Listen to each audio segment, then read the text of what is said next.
Interesting और exclusive research जिसका हमने आपको वादा किया था कि वरुण दुबे आपको बताएंगे आईआरसीटीसी को लेकर, राइट?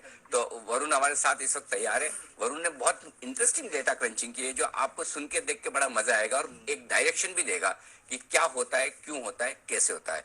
स्टॉक है आईआरसीटीसी। वरुण बताइए क्या है रिसर्च? अनिल जी, तो अनिल जी, आईआरसीटीसी ये वो स्टॉक है जो कि 26 फरवरी को एफएनओ में आया था।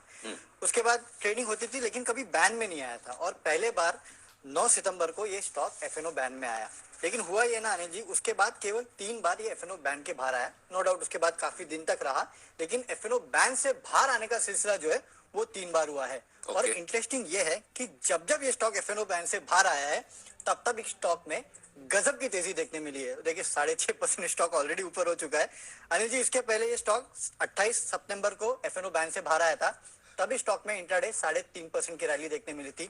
उसके पहले 17 सितंबर को एफएनओ बैन से बाहर आया था, 6.5% की रैली देखने मिली थी।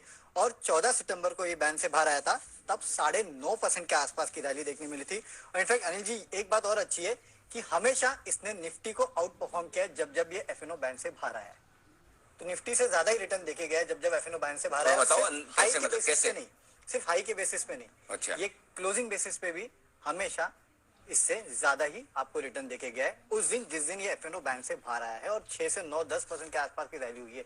हिस्टोरिकल डेटा ये है। अब अनिल जी, होता ही है ना कि तेजी का जब बाजार रहता है तब आप नॉर्मली फ्रेश पोजीशंस बनाते किसी स्टॉक में, लेकिन एफएनओ बैन में आ जाता है तो आप फ्रेश पोजीशन बनाते नहीं, आपको पोजीशन काटनी पड़ती है। उसके बाद जब स्टॉक बैन से बाहर आता है तो आपके पास फिर मौके बन जाते हैं पोजीशन बनाने के, और उसी चक्कर में स्टॉक में इस तरह का ट्रेंड देखने मिला है। आपको याद है अनिल जी, पिछले बार ये बैन से बाहर आया था 28 सितंबर को, तभी कितने पे ट्रेड करता था? 3800। अब देखिए 5300, 1500 रुपए ऊपर है, राइट।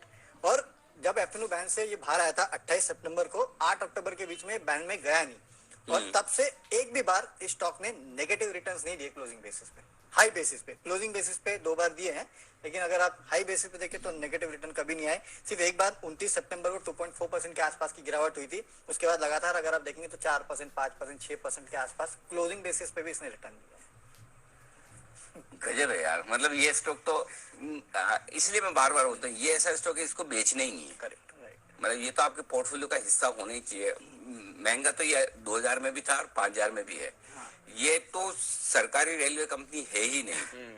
इसको तो आप पूरा ऐसा देखिए कि एक दुनिया की सबसे बड़ी ई कॉमर्स कंपनी में से एक है। इंडिया का टूरिज्म पैकेज है। हाँ, और कितने कितने कस्टमर्स होंगे? मतलब रेलवे में ट्रेवल करने वाले लगभग बहुत ही कम आजकल बच्चे जो काउंटर पर जाकर टिकट लेते हैं। और जो जिस तरह का एक्सपांशन कर रही है कंपनी की बस बुकिंग में, कैब्स में, होटल्स में, और अच्छा कोई तेजस ट्रेन, मतलब क्या क्या नहीं करे। Amazing company. एक बात और बता देता हूँ जी, जब भी बैन में आएगा ना, खरीदारी का बहुत अच्छा मौका है, क्योंकि बैन में आता है आधा 1% से ज्यादा गिरता नहीं है। अच्छा। और जैसे ही बैन से बाहर आता है 8-10% भाग जाता है। माय गॉड, आज फिर से 7% टॉप गेनर वायदा कारोबार का। कमाल की रिसर्च है, इंटरेस्टिंग। हालांकि हमारा हमेशा फेवरेट रहा ही है, हम हमेशा इसकी बात करते हैं, लेकिन गजब की रिसर्च और ये बहुत आपको क्लियर कट बता रहा है कि आईआरसीटी में किस तरह का मूव